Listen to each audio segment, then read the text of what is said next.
अस्सलामुअलैकुम। कैसे हो बेटे आप? आज जो है आज मेरे बेटे लास्ट लेक्चर जो हमारा था वही हम आज कंटिन्यू करेंगे। हमारा जो बेटे लास्ट लेक्चर था it was raw materials of photosynthesis. और मेरे बेटे वही रॉ मटेरियल्स ऑफ फोटोसिंथेसिस जो हैं वो हम कंटिन्यू करेंगे। उसमें क्लोरोप्लास्ट जो है हमने पहले डिस्कस किया था, साइट ऑफ फोटोसिंथेसिस जिसको मैंने कहा था। फिर उसके बाद अगर आपको याद होगा उसमें रॉ मटेरियल्स चार थे। उसमें लाइट था, उसमें फोटोसिंथेटिक पिगमेंट्स थे, उसमें मेरे बेटे कार्बन डाइऑक्साइड और वाटर हमने कहा था। फिर मैंने आपको यह भी बोला था बेटे वाटर आपने प्लांट वाटर रिलेशंस में पढ़ा था। कार्बन डाइऑक्साइड के बारे में हमें कुछ खास जानना नहीं है। फिर उसमें दो इंपॉर्टेंट रॉ मटेरियल्स रहे थे, one was light, one was photosynthetic pigments. और इसमें जो है फोटोसिंथेटिक पिगमेंट्स हम पढ़ रहे थे। जहां तक मेरे बेटे फोटोसिंथेटिक पिगमेंट्स का ताल्लुक है उसको हमने किया था ब्रॉडली स्पीकिंग कैटेगराइज दो टाइप्स में। एक हमने बोला था प्राइमरी पिगमेंट, एक हमने बोला था सेकेंडरी पिगमेंट। प्राइमरी पिगमेंट्स हमने कहा था वो पिगमेंट्स जिनका डायरेक्ट रोल फोटोसिंथेसिस में होता है, जो फोटोसिंथेसिस में फूड बनाते हैं। और सेकेंडरी पिगमेंट्स हमने कहे थे वो पिगमेंट्स जो डायरेक्ट फूड नहीं बनाते बल्कि प्राइमरी पिगमेंट्स को असिस्ट करते हैं फूड बनाने में। फिर इसके अलावा हमने प्राइमरी पिगमेंट्स में एक ही पिगमेंट देखा था, क्लोरोफिल ए। बाकी क्लोरोफिल के तमाम टाइप्स जो है वो हमने सेकेंडरी पिगमेंट्स में रखे थे। कैरेटोनाइड्स भी हमने सेकेंडरी पिगमेंट्स में रखे थे। फाइकोबिलेंस जो हैं वो भी हमने सेकेंडरी पिगमेंट्स में रखे थे। फिर ओवरऑल हमने दूसरे एंगल से देखा था फोटोसिंथेटिक पिगमेंट्स के टोटल मेरे बेटे तीन टाइप्स हैं। उसमें हमने क्लोरोफिल्स देखे, उसमें कैरेटोनाइड्स हमने देखे, उसमें फाइकोबिलेंस हमने देखे। और जहां तक मेरे बेटे क्लोरोफिल्स का ताल्लुक है वो तो हमारा हो चुका है, वो हमने किया है कंप्लीट। अब इसमें second group of photosynthetic pigments जो हैं वो हम डिस्कस करने जा रहे हैं, and that group of pigments is carotenoids. और मेरे बेटे जहां तक कैरेटोनाइड्स का ताल्लुक है, आप तो पहली बात तो आप खुद बोल सकते हो, जबकि आप जानते हो कि दुनिया में chlorophyll A Wahid primary pigment है। बाकी जितने भी पिगमेंट्स हैं, चाहे क्लोरोफिल बी हो, चाहे क्लोरोफिल सी हो, चाहे क्लोरोफिल डी हो, चाहे क्लोरोफिल ई हो, चाहे कैरेटोनाइड्स हो, चाहे फाइकोबिलेंस हो, ये तमाम बाकी फोटोसिंथेटिक पिगमेंट्स कहलाते हैं सेकेंडरी पिगमेंट्स। तो मेरे बेटे कैरेटोनाइड्स के बारे में पहली बात आपको याद रखनी है, दीज आर एसेसरी पिगमेंट्स या दीज आर सेकेंडरी पिगमेंट्स। मतलब कहने का ये है ये प्राइमरी पिगमेंट ये क्लोरोफिल ए को हेल्प करते हैं फूड बनाने में, न कि खुद फूड बनाते हैं।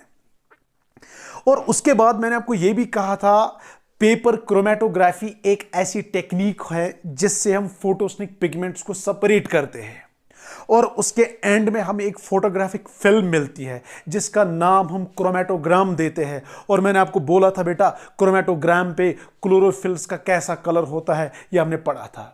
और जहां तक क्रोमेटोग्राफी का ताल्लुक है, अगर आप कैरेटोनाइड्स की बात करोगे क्रोमेटोग्राम पे मेरे बेटे yellow to yellow orange coloration इनका होता है। तो पहली बात, these carotenoids are accessory pigments, शाबाश, these are secondary pigments, they are yellow to yellow orange on chromatogram। इसके अलावा बेटे अगर आप देखेंगे लाइट अभी हमने नहीं पढ़ा, आगे मैं आपको पढ़ाऊंगा, इसके बाद से हम लाइट ही पढ़ेंगे।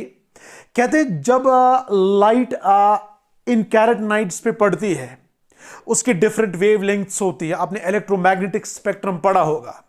कहते हैं इलेक्ट्रोमैग्नेटिक स्पेक्ट्रम में से जो 400 टू 500 नैनोमीटर की वेवलेंथ की लाइट है उसी पे सबसे ज्यादा एब्जॉर्प्शन ये करते हैं। तो अगर आप देखेंगे मैक्सिमम एब्जॉर्प्शन ये कैरोटीनॉइड्स कहां पे दिखाते हैं, मैक्सिमम एब्जॉर्प्शन आप देखेंगे इनका एट 400 टू 500 नैनोमीटर। और आपको मैंने पहले ही पढ़ाया था, हमने क्रोमोप्लास्ट पढ़े, हमने ल्यूकोप्लास्ट पढ़ा, हमने क्लोरोप्लास्ट पढ़ा। और अगर आप देखेंगे मेरे बेटे ये सेकेंडरी पिगमेंट्स का ये वाला टाइप कैरोटीनॉइड्स आपको क्रोमोप्लास्ट में मिलेगा, और क्रोमोप्लास्ट के साथ साथ मेरे बेटे ये क्लोरोप्लास्ट में भी प्रेजेंट होता है। इसके अलावा अगर आप देखेंगे क्लोरोफिल्स की तरह मेरे बेटे कैरेटनाइड्स होते हैं वाटर इनसॉल्युबल, मतलब ये सॉल्युबल होंगे फिर ऑर्गेनिक सॉल्वेंट्स में, like a stone, like ketones, like alcohol. उन ऑर्गेनिक सॉल्वेंट्स में ये सॉल्युबल होते हैं, बट वाटर में ये होंगे इनसॉल्युबल। और मेरे बेटे याद रखना, नियरली तकरीबन तकरीबन क्लोरोफिल ए की तरह ये कैरेटनाइड्स मेरे बेटे ये यूनिवर्सल इन डिस्ट्रीब्यूशन होते हैं, बस एक जगह ये आपको नहीं मिलेंगे, वो है यूबैक्टीरिया। और यूबैक्टीरिया में आपको पता है कुछ फोटोसिंथेटिक बैक्टीरिया होते हैं, उनमें कैरेटनाइड्स आपको नहीं मिलेंगे। बाकी तकरीबन ये कैरेटनाइड्स जो हैं they are nearly universal in distribution. तो मेरे बेटे याद रखना, सेकेंडरी पिगमेंट्स हमने कहा कैरेटनाइड्स है, एसेसरी पिगमेंट्स हमने कहा ये है, और क्रोमेटोग्राम पे येलो टू येलो ऑरेंज इनका कलरेशन होता है। फिर हमने बोला मैक्सिमम लाइट ये 400 टू 500 नैनोमीटर पे एब्जॉर्ब करेंगे। फिर हमने कहा ये वाटर इनसॉल्युबल होंगे, इसका मतलब they are soluble in organic solvents. और इसके बगैर हमने ये भी कहा ये आपको मिलेंगे क्रोमोप्लास्ट में भी, ये आपको मिलेंगे क्लोरोप्लास्ट में भी। अब बेटा जहां तक इनके स्ट्रक्चर का ताल्लुक है, अगर आप इनका स्ट्रक्चर देखेंगे, ये कैरेटनाइड्स जो है मेरे बेटे they are basically a long chain of conjugated hydrocarbons. ये कैरेटनाइड्स असल में क्या होते हैं, they are basically a long chain of conjugated hydrocarbons. Conjugated hydrocarbons means they are the compounds of carbon hydrogen, और इसमें आप डबल और सिंगल बॉन्ड्स देखोगे अल्टरनेट मैनर में। So remember, these carotenoids are basically a long chain of conjugated hydrocarbons. But अगर आप देखेंगे इस long chain of conjugated hydrocarbons का एक structural unit क्या है, ये किस structural unit को repeat करके बना है, तो वो एक structural unit मेरे बेटे कहलाता है isoprene। तो मतलब isoprene unit जो है it is the structural unit of these carotenoids। और एक isoprene क्या होता है, it is this CH2 double bond C CH3 CH double bond CH2, that is 2-methyl 1,3-butadiene। There's a structure, this isoprene unit क्या होता है, it is basically 2-methyl 1,3-butadiene। जब आप बेटे इसी आइसोप्रीन को 7 या 8 टाइम्स रिपीट करोगे, ऑटोमेटिकली एक बड़ी सी चेन, एक कंजुगेटेड चेन बनेगी हाइड्रोकार्बन्स की, और उसी चेन ऑफ हाइड्रोकार्बन्स को, कंजुगेटेड हाइड्रोकार्बन्स को हम नाम देते हैं कैरेटनाइड्स।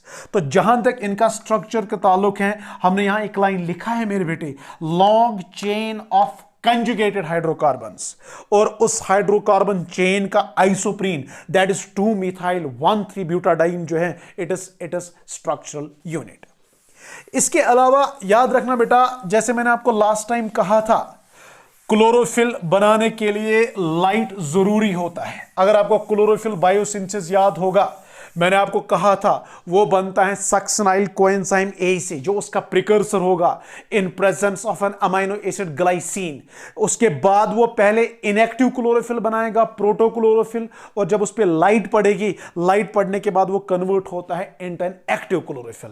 मतलब लाइट क्लोरोफिल बनाने के लिए बहुत जरूरी है।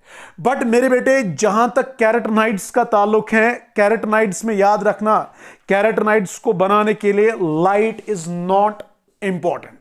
तो हम एक और पॉइंट लिखेंगे, क्लोरोफिल में हमने लिखा था light is important for chlorophyll biosynthesis, यहां हम लिखेंगे लाइट इज नॉट इंपॉर्टेंट। यहां लाइट जरूरी नहीं होती है इन कैरेटनाइड्स को बनाने के लिए, तो हम लिखेंगे light is not important for carotenoid biosynthesis.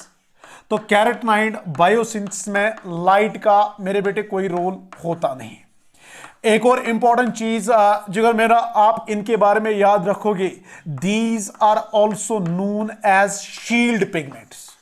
क्यों मेरे बेटे इनको शील्ड पिगमेंट्स बोलते हैं नाम? कहते हैं बेटा जब लाइट इंटेंसिटी बहुत ज्यादा होती है, कभी कभी under high light intensity, chlorophyll molecule जो है, क्लोरोफिल ए मॉलिक्यूल जो है वो डैमेज हो सकता है, और जब वो डैमेज होगा, डैमेज होने के बाद फोटोसिंथेटिक यील्ड कम होगा, फोटोसिंथेसिस में फूड उतना ज्यादा नहीं बनेगा। तो हाई लाइट इंटेंसिटी में क्लोरोफिल को डैमेज होने से यही कैरोटीनॉइड्स बचाते हैं। दैट्स व्हाई मेरे बेटे they are also known as shield pigments. अब बेटा जहां तक इन कैरोटीनॉइड्स का ताल्लुक है, अगर आप इनके टाइप्स देखेंगे, इनके दो टाइप्स हैं। Remember these are carotenoids are basically of following two types. दो टाइप्स के कैरोटीनॉइड्स हमारे पास अवेलेबल है। वन टाइप जिनको हम नाम देते हैं carotenes, there is one type जिनको हम नाम देते हैं बेटे क्या, कैरोटीन्स। और एक और टाइप है जिनको हम नाम देंगे कैरोटिनॉल्स। एंड रिमेंबर बेटा carotenols are also known as xanthophylls. So बेटा we have basically two different types of carotenoids, one carotenes and one more type is carotenols. These carotenols are also known as xanthophylls. तो बेटा जहां तक carotenes का ताल्लुक है, ये वो कैरोटीनॉइड्स है जो बिल्कुल कार्बन और हाइड्रोजन के बने होंगे। इनमें कहीं पे आपको ऑक्सीजन नहीं मिलेगा। Purely they are made up of what, carbon and hydrogen. तो अगर हम लिखेंगे these are non oxygenated carotenoids. क्या मतलब हुआ मेरे बेटे नॉन ऑक्सीजनेटेड कैरोटीनॉइड्स? वो कैरोटीनॉइड्स कहलाते हैं कैरोटीन्स जो प्योरली कार्बन और हाइड्रोजन के बने होंगे, जिनमें ऑक्सीजन प्रेजेंट होगा ही नहीं। अब मेरे बेटे कैरोटीनॉइड्स का एक और टाइप है जिसमें ऑक्सीजन पाया जाता है, जिनको हम बोल सकते हैं मेरे बेटे ऑक्सीजनेटेड कैरोटीनॉइड्स। और वो ऑक्सीजनेटेड कैरोटीनॉइड्स जो हैं they are technically known as carotenols या ज़ैंथोफिल्स। तो ये वो कैरोटीनॉइड्स हैं जिनमें ऑक्सीजन बिल्कुल होगा ही नहीं, कार्बन हाइड्रोजन होगा। ये कैरोटिनॉल्स या ज़ैंथोफिल्स वो कैरोटीनॉइड्स हुए जिनमें कार्बन भी है, हाइड्रोजन भी है, और मेरे बेटे साथ ही साथ इनमें आपको मिलेगा क्या, ऑक्सीजन। और जहां तक बेटा इन कैरोटीन्स का ताल्लुक है, इनके नाम के आखिर में, नाम अगर आप इनका देखेंगे, जो नाम का पहला पार्ट होता है उसको प्रीफिक्स बोलते हैं, और नाम का जो आखिरी पार्ट होता है उसको सुफिक्स बोलते हैं। कहते हैं बेटा अगर आप इनका सुफिक्स देखेंगे, दैट मींस कैरोटीन्स के नाम का आखिरी हिस्सा सुफिक्स, उसमें आपको ईन मिलेगा। आप कैरोटीन्स के जितने भी टाइप्स देखोगे, जितने भी नाम देखोगे, उनके सुफिक्स में आपको ईन मिलेगा। For example beta carotene, lycopene. इसी तरह मेरे बेटे अगर आप सुफिक्स देखेंगे किनका, जो ये कैरोटिनॉल्स है, इनका अगर आप सुफिक्स देखेंगे, इनके नाम के आखिरी हिस्से में आपको इन मिलेगा। फॉर एग्जाम्पल फ्यूकोजेंथिन, वायलोजेंथिन, क्रिप्टोजेंथिन, हर एक नाम के आखिर में इन है, और यहां हर एक नाम के आखिर में इन है। इसके बगैर अगर आप देखेंगे बेटा, इनकी जनरल फॉर्मूला जो है इट इज C40H56। अगर आप इनकी जनरल फॉर्मूला देखेंगे, इसमें हमें ऑक्सीजन भी इंट्रोड्यूस करना है बेटा, तो फॉर्मूला होगा C40H56OX। सर X क्या है? X का वैल्यू हो सकता है 1 to 8, मींस इनमें ऑक्सीजन प्रेजेंट है। ऑक्सीजन या तो 1 होंगे, या तो 2 होंगे, या तो 3 होंगे, या तो 4 होंगे, या तो 5 होंगे, या तो 6 होंगे, या तो 7 होंगे, या तो 8 होंगे, मगर 9 ऑक्सीजन आपको इनमें कभी नहीं मिलेंगे। इसलिए मैंने लिखा OX मींस ऑक्सीजन है, but that oxygen range from 1 to 8। तो बेटा मुझे बोलो, आपने आज कैरोटीनॉइड्स के कितने टाइप्स देखे? सर कैरोटीनॉइड्स के ब्रॉडली स्पीकिंग हमने 2 टाइप्स देखे, कैरोटीन्स, कैरोटिनॉल्स या ज़ैंथोफिल्स। मुझे बोलो कैरोटीन्स किन कैरोटीनॉइड्स को आप बोलोगे? Non oxygenated carotenoids. अब जिनमें कार्बन भी है, हाइड्रोजन भी है, ऑक्सीजन भी है, उनको कैरोटिनॉल्स बोलेंगे, उनको ज़ैंथोफिल्स बोलेंगे। फिर उसके बाद हमने देखा कैरोटीन्स के एंड में सफिक्स जो है, इनके नाम का जो सफिक्स है इट एंड्स विद इन, और वहां आपने कैरेटनॉल्स में देखा सुफिक्स इनके नाम का होता है दैट एंड्स विद इन। फिर जनरल फॉर्मूला देखा C40H56, यहां देखा C40H56 OX, X रेंज करते हैं फ्रॉम 1 to 8। अब बेटा अगर आप इनमें देखेंगे, इनमें एग्जांपल्स, इसमें पहली एग्जांपल जो है it is beta carotene, suffix देखिए इसका इन, और आपको पता है मेरे बेटे बीटा कैरोटीन जो है it is the precursor of vitamin A. Vitamin A बनाने के काम आता है क्या, यही beta carotene, it's a type of carotene. इसी तरह मेरे बेटे इसमें एक और एग्जांपल है जिसको हम बोलते हैं लाइकोपीन, इसका सुफिक्स देखिए इन आपको मिलेगा, और लाइकोपीन भी मेरे बेटे कैरोटीन ही है, मगर ये वाला कैरोटीन याद रखना, जो टोमेटोज आप खाते हो, जो आप चिलीज खाते हो, आपने देखा होगा पहले उनका कलर होता है ग्रीन। अगर आपने चिली देखा होगा, टोमेटो देखा होगा, that's first of all green in colour, बाद में उसका रेड कलर हो जाता है। जो रेड कलर उनका है that redness is because of this carotenoid या this carotene known as lycopene. तो हम लिखेंगे यहां पे इम्पार्ट्स रेड कलर टू, किसको ये रेड कलर देता है मेरे बेटे, शाबाश, imparts red colour to tomatoes and chillies,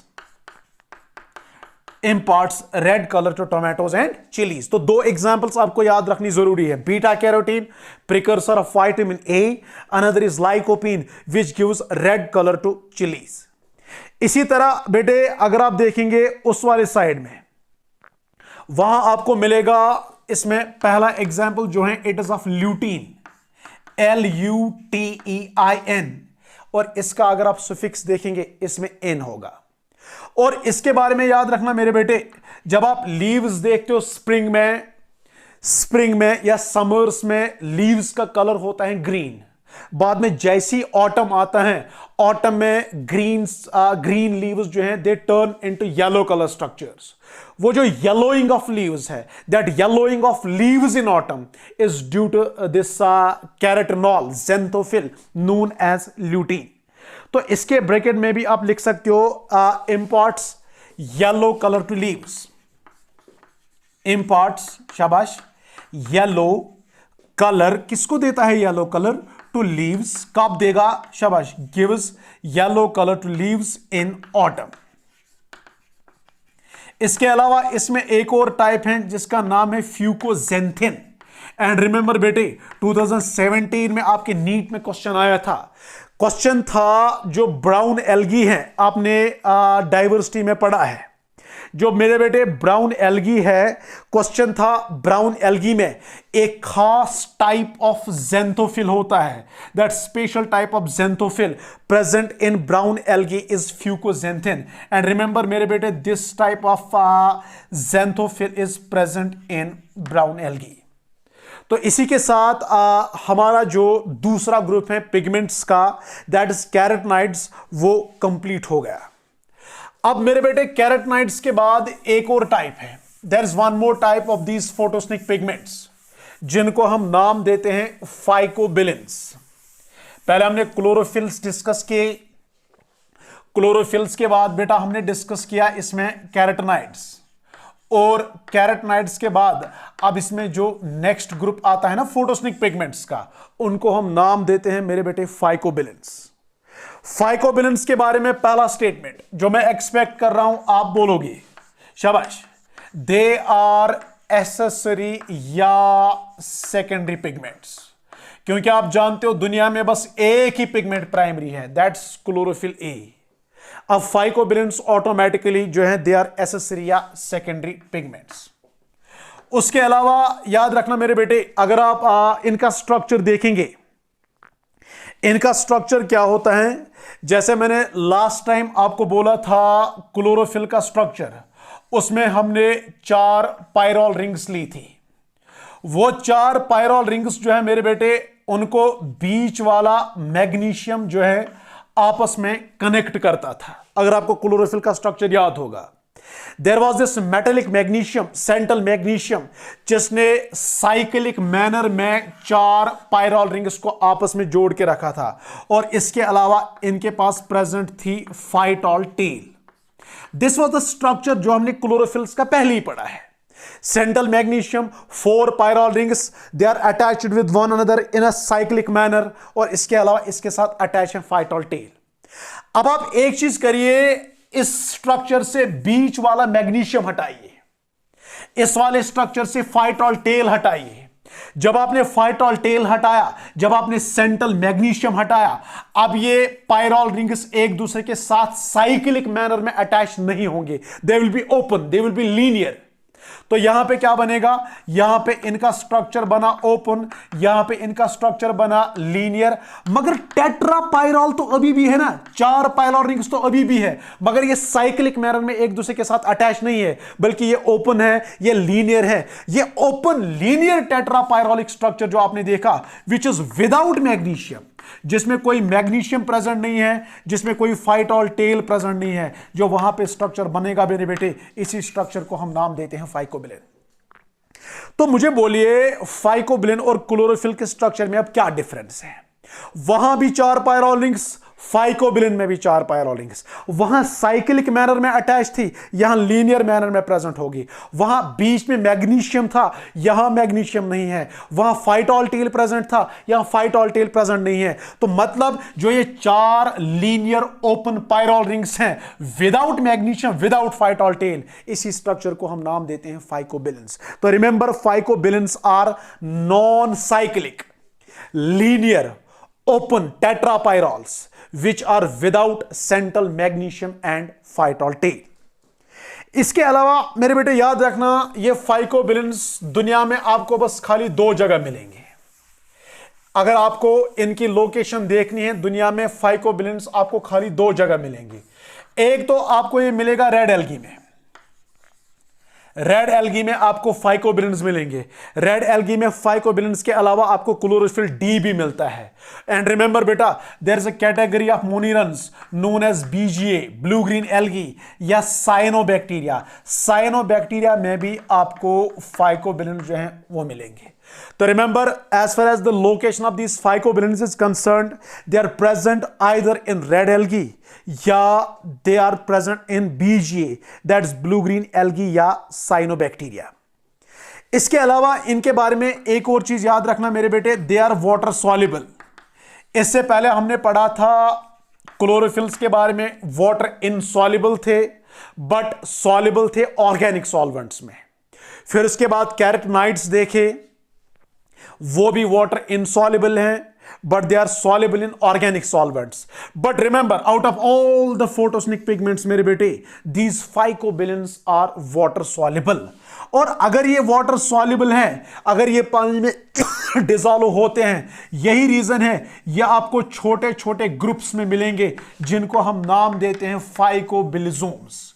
ये फाइकोबिलिजोम्स क्या होते हैं? They are small aggregations, they are small groups externally surrounded by a membrane, और उसके अंदर आपको बहुत सारे फाइकोबिलिन्स मिलेंगे। ये जो ग्रुप ऑफ फाइकोबिलिन्स हैं which is externally covered by this membrane, this aggregation constitutes phycobilisomes. और फाइकोबिलिजोम्स ये इसलिए बनाता है क्योंकि ये वाटर में डिसॉल्व होते हैं, they are water soluble, that's why मेरे बेटे they are present in these small aggregations. अब जहां तक इन फाइकोबिलिन्स का ताल्लुक है, इनको आप देखेंगे इनके 3 टाइप्स हैं। We are basically 3 different types of these phycobilins. एक टाइप है जिसको हम नाम देते हैं phycocyanin, one more type is phycoerythrin. ख्याल रखना मेरे बेटे, phycoerythrin, phycocyanin, and one more type is allophycocyanin। 3 types of phycobilins: phycocyanin, phycoerythrin, allophycocyanin। और यहां से आप ये भी जानते हो कि ये हमें खाली 2 जगह मिलते हैं, एक तो रेड एल्गी में, और रेड एल्गी के अलावा ब्लू ग्रीन एल्गी या साइनोबैक्टीरिया। अब कहते हैं अगर आपको फाइकोसाइनिन दिखाना होगा रेड एल्गी वाला, आप लिखेंगे फिर आर फाइकोसाइनिन।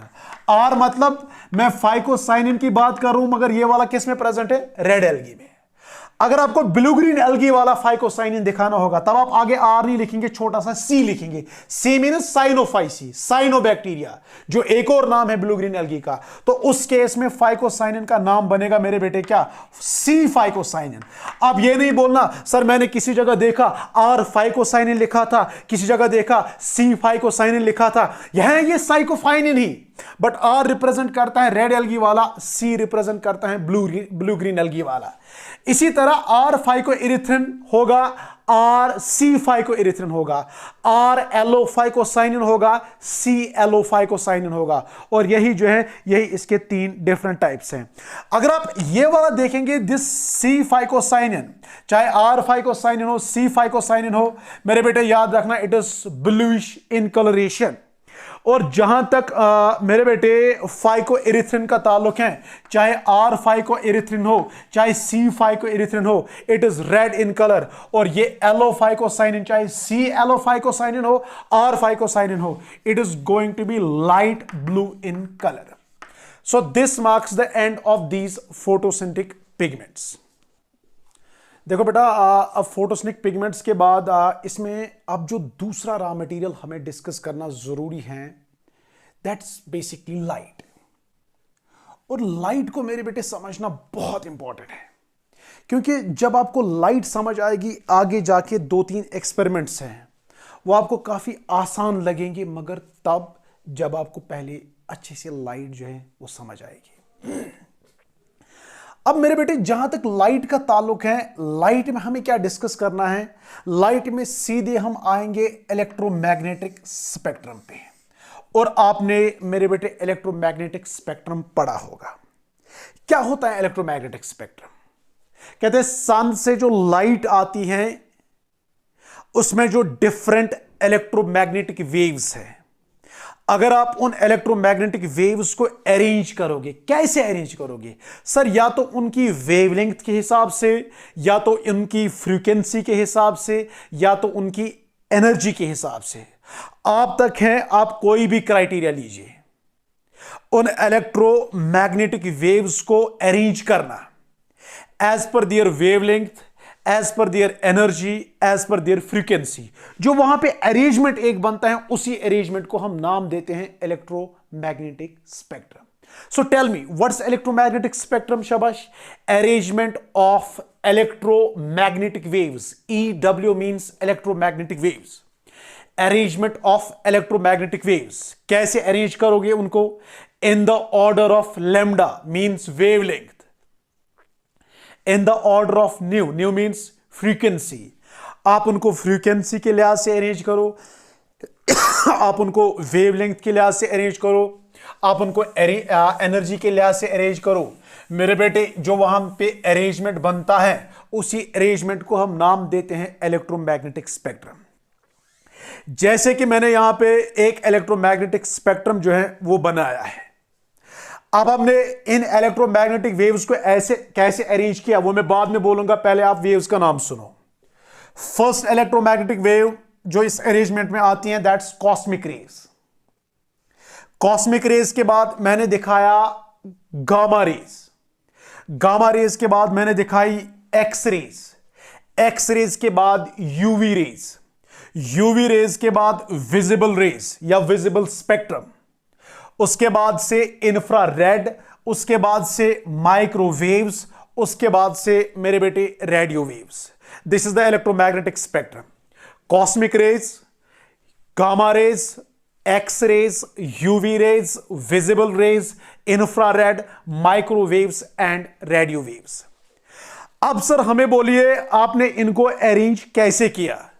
इससे पहले कि मैं आपको अरेंजमेंट दिखाऊं, आपको पता है मेरे बेटे लैम्बडा और फ्रीक्वेंसी का इनवर्स रिलेशन है।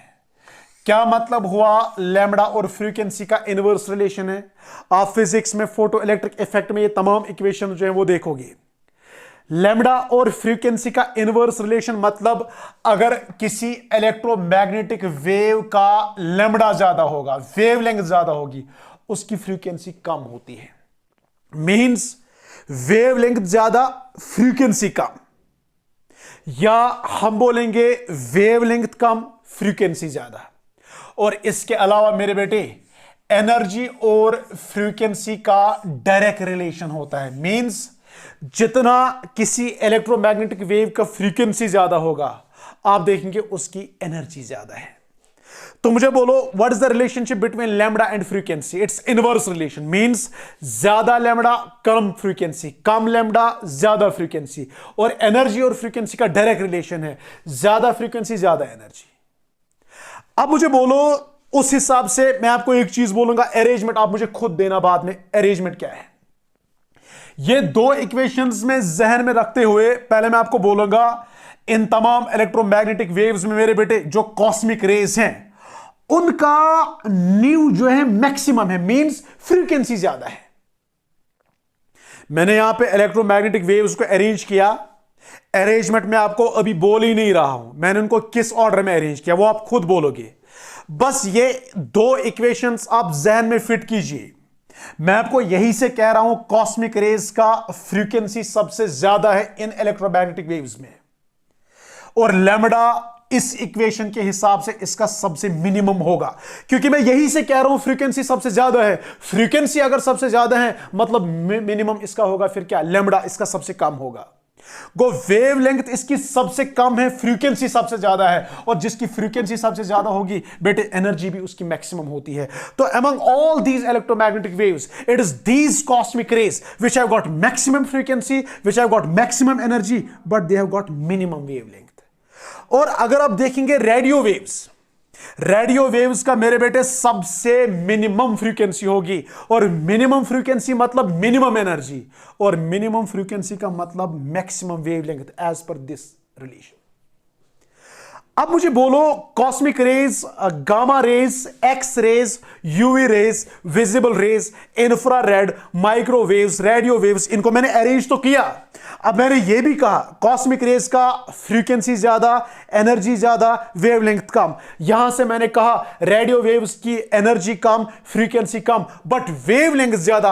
अब मेरे बेटे मुझे बोलो, अगर मैं यहां से यहां तक जाऊंगा इन टर्म्स ऑफ वेवलेंथ अब इंक्रीज होगी कि डिक्रीज होगी? दैट मीन्स अगर आप इस अरेंजमेंट को आप देखोगे in terms of wavelength, it's going to be increasing order of wavelength. कैसे बेटा इंक्रीजिंग ऑर्डर ऑफ वेवलेंथ है? क्योंकि कॉस्मिक का सबसे मिनिमम वेवलेंथ है, इससे ज्यादा गामा रेज का, उससे ज्यादा एक्स रेज का, उससे ज्यादा यूवी रेज का, उससे ज्यादा विजिबल का, उससे ज्यादा इंफ्रारेड का, उससे ज्यादा माइक्रो का, और सबसे ज्यादा रेडियो वेव्स का। इसलिए हम बोलेंगे it is an increasing order of wavelength. या अगर आप दूसरे एंगल से कहोगे, it is going to be the decreasing order of frequency, क्योंकि सबसे ज्यादा फ्रीक्वेंसी किसकी? कॉस्मिक रेज की। और आप आगे बढ़ते जाओ, गामा रेज की उससे कम, एक्स रेज की उससे कम, यूवी रेज की उससे कम, विजिबल की उससे कम, इंफ्रा की उससे कम, रेडियो माइक्रोवेव्स की उससे कम, और सबसे कम फ्रीक्वेंसी होगी किसकी? रेडियो वेव्स की। और in terms of energy it's again going to be decreasing order, क्योंकि आपको पता है एनर्जी और फ्रीक्वेंसी के बीच में डायरेक्ट रिलेशन है। तो अगर आप इस इलेक्ट्रोमैग्नेटिक स्पेक्ट्रम को देखोगे मेरे बेटे, it's an increasing order of wavelength, it's a decreasing order of frequency, it's decreasing order of energy. और इसी अरेंजमेंट में जब मैं इन डिफरेंट इलेक्ट्रोमैग्नेटिक वेव्स को रखता हूं ना मेरे बेटे, वहां पे जो मुझे अरेंजमेंट बनता है, उसी अरेंजमेंट को हम नाम देते हैं इलेक्ट्रोमैग्नेटिक स्पेक्ट्रम। एंड रिमेंबर, इन तमाम इलेक्ट्रोमैग्नेटिक वेव्स में से सबसे ज्यादा वेवलेंथ रेडियो वेव्स का, जिनका सबसे ज्यादा वेवलेंथ, उनकी सबसे कम एनर्जी, सबसे कम फ्रीक्वेंसी, और इनकी सबसे कम वेवलेंथ कॉस्मिक रेज की, मतलब सबसे ज्यादा एनर्जी और सबसे ज्यादा फ्रीक्वेंसी। अब ख्याल रखना, जहां तक फोटोसिंथेसिस का ताल्लुक है, एक जबरदस्त इसमें पॉइंट है। कहते हैं मेरे बेटे, फोटोसिंथेसिस जब आप पढ़ोगे, ये सारा खेल क्या होता है, आपको क्लोरोफिल ए मॉलिक्यूल को एक्साइट करना होता है। आगे जब हम मैकेनिज्म पे आएंगे, जब हम non cyclic electron transport chain पढ़ेंगे, जब आप साइक्लिक इलेक्ट्रॉन ट्रांसपोर्ट चेन पढ़ेंगे मेरे बेटे, आपको खुद समझ आएगा फोटोसिंथेसिस जो है ये सारा खेल बस इस चीज पे है। आपको क्लोरोफिल ए जो है इसके इलेक्ट्रॉन को एक्साइट करना है, एक्साइट करके इसको आउटर मोस्ट शेल में ले आना है। तो फोटोसिंथेसिस जो है ये सारा खेल इसका क्या होता है? It is the excitation of electrons of chlorophyll A molecule. अब मैं क्या करता हूं, मैं इस कॉस्मिक रे को बोलता हूं, भाई क्या आप क्लोरोफिल ए के इलेक्ट्रॉन्स को एक्साइट कर पाओगे? ये वहां से जवाब देता है नहीं भाई, ऐसा तो पॉसिबल है ही नहीं, मेरे में एनर्जी ज्यादा है, मेरे में फ्रीक्वेंसी ज्यादा है। अब हाई एनर्जी की वजह से अगर आप मुझे बोलोगे इलेक्ट्रॉन को एक्साइट करो, मैं नहीं एक्साइट कर पाऊंगा, क्योंकि मैं इसके बीच से निकल के इस इलेक्ट्रॉन में होल्स क्रिएट करता हूं। तो कॉस्मिक रेज फोटोसिंथेसिस में कभी काम आएगी ही नहीं। क्यों नहीं आएगी? इसको हम बोलते हैं भाई क्या आप इलेक्ट्रॉन एक्साइट करोगे, क्योंकि हमें पता है इलेक्ट्रॉन एक्साइटेशन जो है यही बेसिक फंडा है फोटोसिंथेसिस का। बट जब मैं इसको बोलता हूं भाई आप इसको एक्साइट करो, ये कहता है because of high energy content मैं इसको एक्साइट ही नहीं कर पाता हूं। जब इलेक्ट्रॉन एक्साइट ही नहीं होगा बल्कि ये इलेक्ट्रॉन के बीच में से निकलता है because of its high energy content, high frequency, instead of exciting electrons ये इलेक्ट्रॉन के बीच में निकल के उसमें होल्स क्रिएट करता है। तो मतलब ये फोटोसिंथेसिस में कभी काम आएगा ही नहीं। इसी तरह मेरे बेटे गामा रेज हो, एक्स रेज हो, यूवी रेज हो, ये चार इलेक्ट्रोमैग्नेटिक वेव्स कभी फोटोसिंथेसिस के काम आते ही नहीं because of their high energy content. Now as far as these microwaves and radio waves are concerned, ये बुजुर्ग लोग होते हैं, इनके पास इतनी एनर्जी ही नहीं है, इनके पास वेवलेंथ ज्यादा है, एनर्जी कम है, फ्रीक्वेंसी कम है। तो भाई जब इनको बोलते हैं क्या आप इलेक्ट्रॉन एक्साइट कर पाओगे, ये कहते हैं हमारे पास इतनी एनर्जी नहीं है, हम एनर्जी लाएंगे कहां से, हम इस इलेक्ट्रॉन को एक्साइट ही नहीं कर पाते हैं। तो मतलब कहने का ये है ये दो भी फोटोसिंथेसिस के काम आते ही नहीं। So as far as this electromagnetic spectrum is बेटा concerned, न cosmic rays काम आया, न gamma ray काम आया, न x-ray काम आया, न UV ray काम आया। ये क्यों नहीं आए? Because of their high energy content. So as far as this photosynthesis concerned, these are immaterial. इनको आप दफा करो। Now माइक्रोवेव्स, रेडियो वेव्स भी काम आए ही नहीं because of there low energy content, ये भी इलेक्ट्रॉन एक्साइट नहीं कर पाते हैं। सो फोटोसिंथेसिस के लिहाज से ये भी इमैटेरियल हैं, इनको भी आप दफा करो। मतलब कहने का यह है इलेक्ट्रॉन को एक्साइट करने के लिए न ज्यादा एनर्जी होनी चाहिए न कम एनर्जी होनी चाहिए, इंटरमीडिएट वैल्यू होना चाहिए एनर्जी का, इंटरमीडिएट वैल्यू होना चाहिए फ्रीक्वेंसी का।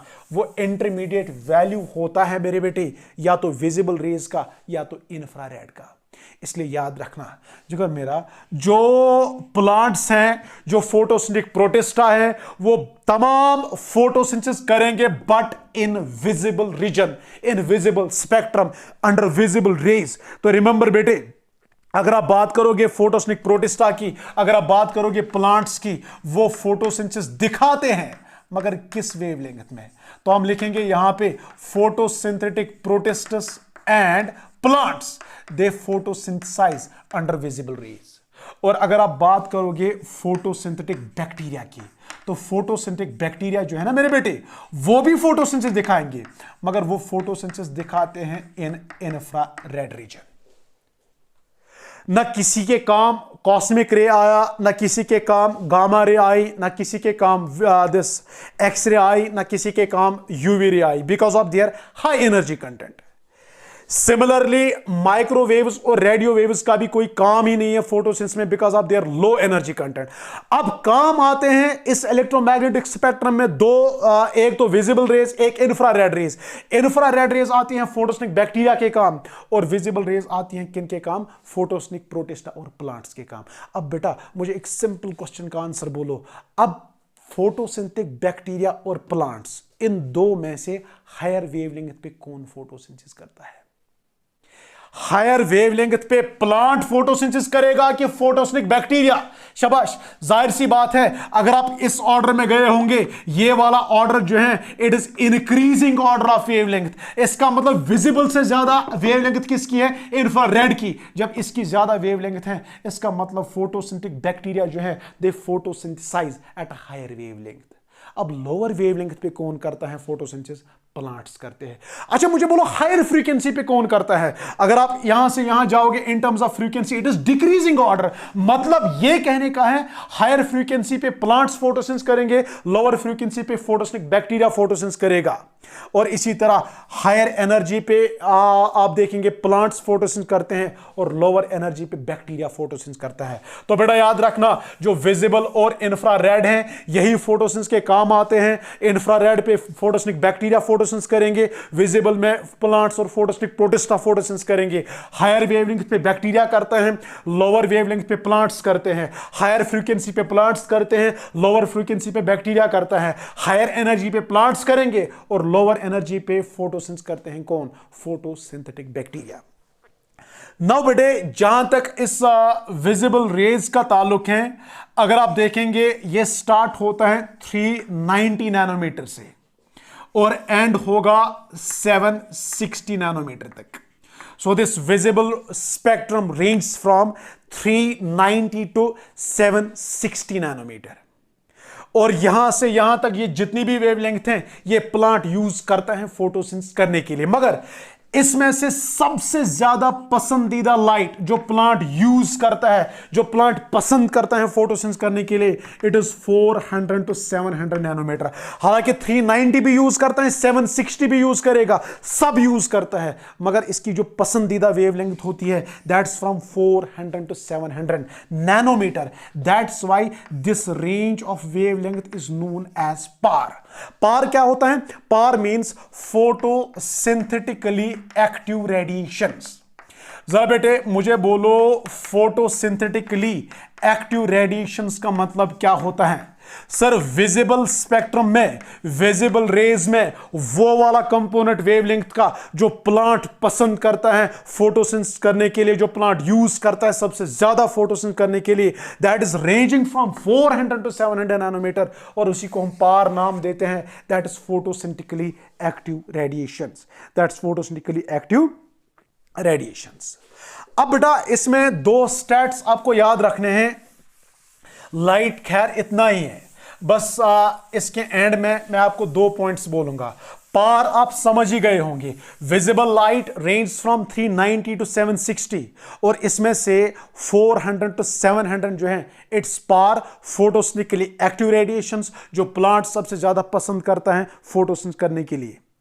अब बेटा कहते हैं अगर आप देखेंगे सन से अर्थ तक जितनी भी लाइट आती है, सन से अर्थ तक मेरे बेटे जितनी भी लाइट आएगी, उस तमाम इंसिडेंट लाइट को जब आप देखते हो उसमें से 50% से कम होता है पार।